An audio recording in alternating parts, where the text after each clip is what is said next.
L'Afrique, un continent d'opportunités et sa jeunesse bien plus qu'un trésor. Bonjour à tous et soyez les bienvenus dans ce nouveau numéro de Mediap. Aujourd'hui, nous allons en Côte d'Ivoire pour vous parler d'Aïnid, une start-up qui redéfinit le commerce en ligne en Afrique. Elle se présente sous la forme d'un moteur de recherche. La jeune pousse veut créer un véritable marché digital africain structuré et facile d'accès. Que vous soyez en particulier ou en professionnel, la plateforme vous permet de rechercher et de comparer des produits, des services, des prestataires ou des établissements. Et la particularité, c'est que la recherche s'adapte à votre localisation, à vos besoins et critères de choix. Cédric Okabede est le fondateur d'Aïnid. Il est en direct d'Abidjan avec nous. Cédric, bonjour et merci d'avoir accepté notre invitation. Bonjour Chèque. Bonjour, Alors, merci de m'avoir invité ce matin. merci d'être avec nous. Alors, dites-nous quel a été le déclic, ce moment qui vous a fait dire il faut créer Aïnid. C'est assez simple. En fait, je me suis levé un matin à la recherche d'un sac à dos. Et c'est à ce moment-là que je me suis rendu compte qu'il fallait que je crée une solution qui me permettrait de trouver simplement mon sac à dos. En fait, c'est-à-dire j'ai passé toute une journée sur Internet à la recherche d'un sac à dos. Et après tous ces efforts, je me suis rendu compte de tous les problèmes que les Africains communs pouvaient vivre, au fait, juste en voulant acheter un simple produit sur Internet, ne pas connaître le vendeur, avoir des problématiques de confiance pour pouvoir payer des choses en ligne. Donc, je me suis dit qu'il faut trouver une solution. D'abord, pour permettre aux utilisateurs comme moi de trouver rapidement, en fait, ce dont ils ont besoin. Et donc, ça passait par la mise en place d'un moteur de recherche. La solution était assez simple, quoi. Excellent. Et de là, vous vous êtes dit, il faut que je lance Aïnid. Alors, Aïnid veut aujourd'hui structurer un marché digital africain. Quelles fonctionnalités spécifiques, disons, sont mises en place pour aider par exemple, les petits commerçants à s'adapter au numérique? Avec iLead, au fait, l'objectif, c'est de créer un moteur de recherche qui référence l'ensemble des produits qu'on trouve en ligne, même ceux qu'on peut trouver sur TikTok, WhatsApp et Instagram, par exemple. Et donc, nous, d'abord, dans un premier temps, c'est de donner un moteur de recherche qui permet à n'importe qui de trouver rapidement ce dont il a besoin. Ensuite, de donner aux petits marchands qui vendent sur TikTok, Facebook, WhatsApp, un outil marketing qui leur permettra, au fait, de référencer manuellement leurs produits pour être visibles dans notre moteur de recherche, pour avoir de la visibilité et donc augmenter les chiffres d'affaires. En fait, puis en troisième lieu, donner un bouton de paiement à ces petits marchands-là pour qu'ils puissent accéder au fait aux mécanismes d'encaissement en ligne, tels que les mobile money, les cartes d'encaissement bancaire, Visa, Mastercard. Et donc, en gros, on peut résumer en cela en trois outils. iNiSearch, qui est le moteur de recherche, iNiShop, qui est notre outil marketing, et iNiPay, qui est notre passerelle de paiement qui permet aux marchands d'encaisser directement à l'intérieur de notre moteur de recherche. Voilà un peu ce que c'est notre marché digital qu'on a envie de créer, en fait. Disons que c'est un Google du e-commerce en Afrique. Alors, comment iNeed garantit aujourd'hui l'authenticité des produits et services référencés sur sa plateforme et quelles mesures sont prises pour lutter, ça c'est important, contre la contrefaçon ou les arnaques qui restent quand même un défi majeur dans le e-commerce en Afrique et pas seulement en Afrique. Pas seulement en Afrique, au fait, on a constaté ça pendant que je vivais mon expérience à la recherche de mon sac à dos. Au fait, c'est l'une des problématiques auxquelles j'ai été confronté, identifier, trouver le bon marchand, celui qui n'est pas susceptible de m'arnaquer. Et donc, nous, d'abord, on vient avec un label satisfait remboursé. En fait, la promesse qu'on veut donner aux utilisateurs, c'est de dire quoi? Tu payes et seulement lorsque tu es satisfait, le marchand reçoit son argent. Et la même chose dans le cas contraire, dans le cas du marchand, tu livres et lorsque le client reçoit son produit, tu reçois ton argent. Nous, dans le type, ce qu'on fait, c'est de créer un climat de confiance entre client et marchand. Comment on peut garantir au fait l'authenticité des produits? Donc, dans un premier temps, on compte au fait sur le réseau, sur les utilisateurs, sur le fait qu'ils vont noter les produits, ils vont noter les marchands, pour que nous, on puisse, dans ce premier temps-là, éliminer les marchands qui proposent des produits contrefaits. Et dans un deuxième temps, mettre en place un label qualité qui va se charger au fait de vérifier l'authenticité des produits, de vérifier au fait que les marchands proposent des produits de qualité. Voilà un peu ce qu'on peut proposer. Mais c'est surtout l'aspect satisfait ou remboursé qui, je pense, au fait, va permettre de créer au fait un écosystème de confiance dans notre réseau avec des politiques aussi qui vont permettre à des marchands ou à des clients au fait de se noter de part et d'autre.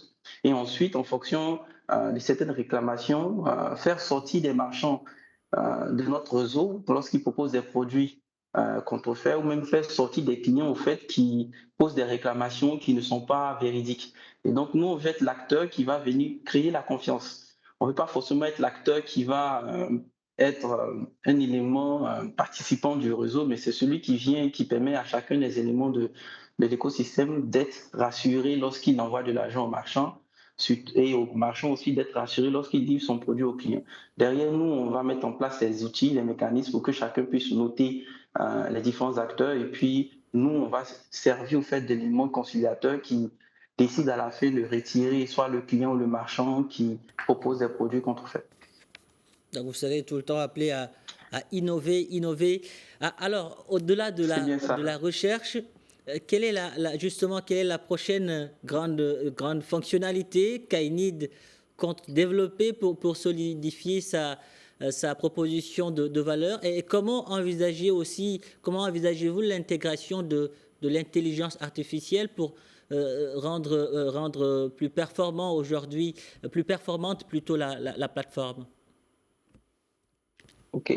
Déjà, on va parler des nouvelles fonctionnalités sur lesquelles on travaille. Bon, on a déjà lancé le moteur de recherche.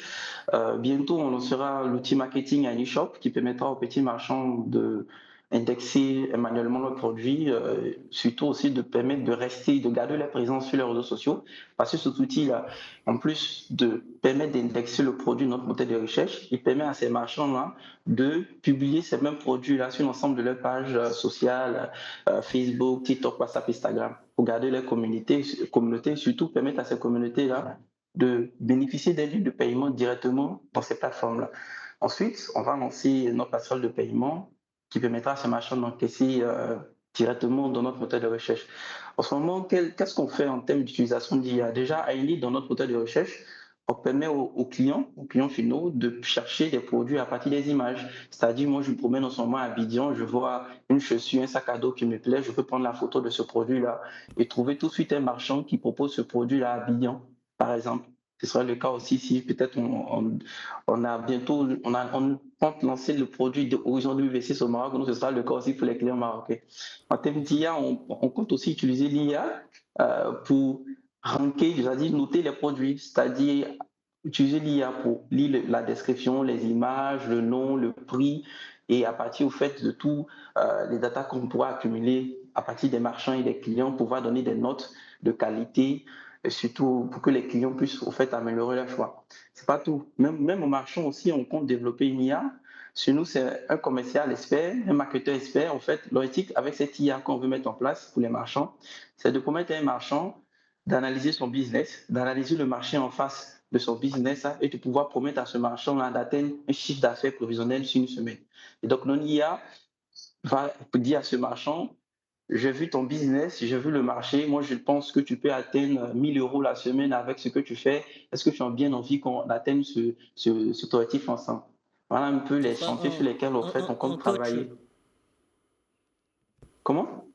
Ce sera un coach qui va accompagner ces Oui, commerçants, oui, c'est ça? c'est bien ça. C'est une IA agentique qui aura la responsabilité de documenter les produits, placer les produits à partir de notre moteur publicitaire, trouver les personnes les plus à taper le produit, faire des promotions au cas par cas en fonction au fait de l'objectif qu'on sera assigné tout chacun, c'est-à-dire l'IA et le marchand pour atteindre l'objectif du marchand en fait. Donc, ce sont ces D'accord. chantiers-là sur lesquels en fait, nous, on aimerait travailler pour véritablement en fait, faire sortir les petits marchands de l'informel pour dynamiser au fait le secteur de l'e-commerce en Afrique. Nous, on ne veut vraiment Ju- pas être le nouvel acteur de l'e-commerce, on veut être Justement, franchement la Cédric, société technologique qui vient avec les outils.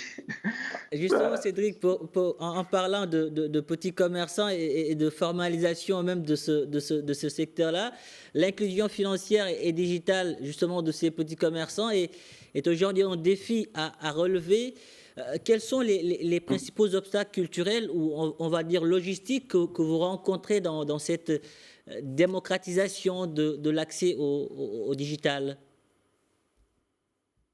Déjà, en Afrique, les gens sont plus habitués au cash parce que je pense que c'est culturel. On se dit, lorsque je paye en cash et que je reçois mon produit, il y a plus d'effectivité au fait d'être satisfait au fait. Et donc, nous, on veut venir créer un nouvel paradigme au fait de consommation. Déjà, on vient avec un nouveau paradigme de recherche qui veut rapprocher l'utilisateur de son besoin. Donc, au niveau de la consommation, en fait, avec le label satisfait remboursé, on pense que les utilisateurs seront plus enclins à payer directement en ligne. Surtout parce qu'on vient avec tous les mécanismes d'encaissement disponibles au fait, dans un marché, c'est-à-dire, si on prend l'exemple de la Côte d'Ivoire, nous, notre passerelle de paiement intègre mobile money, carte de paiement, et donc il n'y a pas au fait de restriction pour qu'un marchand en fait, puisse encaisser au fait, son argent. Les marchands actuellement qui sont sur Facebook, WhatsApp, TikTok, Instagram par exemple, qui font les campagnes sur ces différents réseaux sociaux-là, n'ont pas la capacité d'encaisser directement sur ces réseaux sociaux. Et même quand ils l'ont, au fait, ils utilisent des outils qui ne sont pas les meilleurs, qui sont les plus adaptés.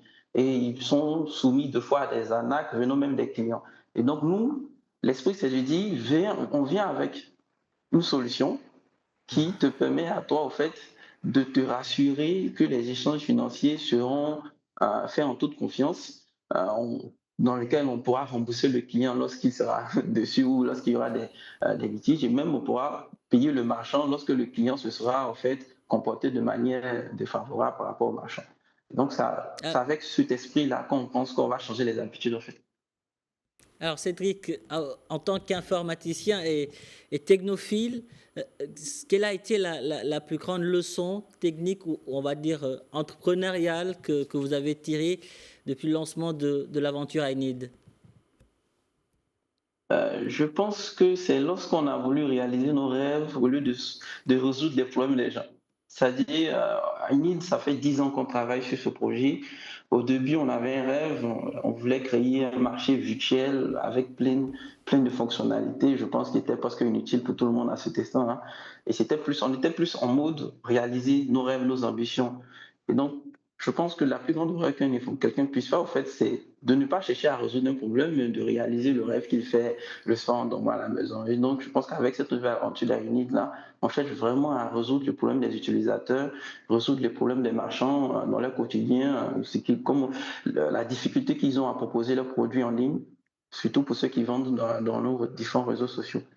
Et donc, nous, dans un credo, l'utilisateur, en fait, c'est lui qui est le roi, en fait. Et donc, tous nos produits sont fortement centrés sur l'utilisateur. Et on donne même l'impression de mettre le marchand dans des positions défavorables. Mais on se dit, l'utilisateur, c'est celui, au fait, qui crée la demande et donc qui crée le marché. Et donc, c'est lui qui doit être mis en avant et non des solutions qui sont réfléchies pour d'autres problématiques qui n'ont rien à voir avec ses besoins. Donc l'offre doit forcément être au rendez-vous. Alors, dites-nous, que nous réserve aujourd'hui iNeed dans les 5 ou 10 ans à venir?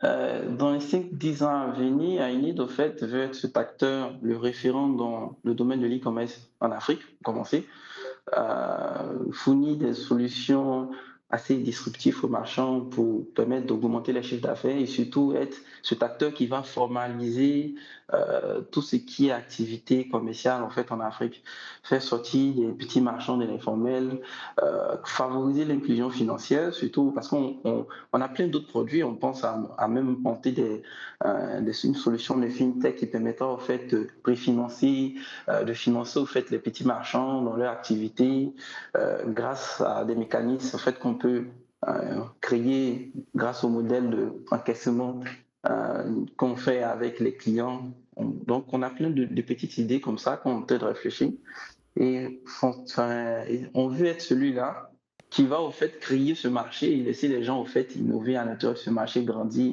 et nous on sera là à regarder à côté. Oui, c'est pas interdit, il faut être ambitieux. Cédric, en tout cas, merci. Merci pour toutes ces précisions. Merci d'avoir répondu à nos questions. La Côte d'Ivoire, votre pays, est fier de vous. L'Afrique aussi. Merci. Merci beaucoup. Merci.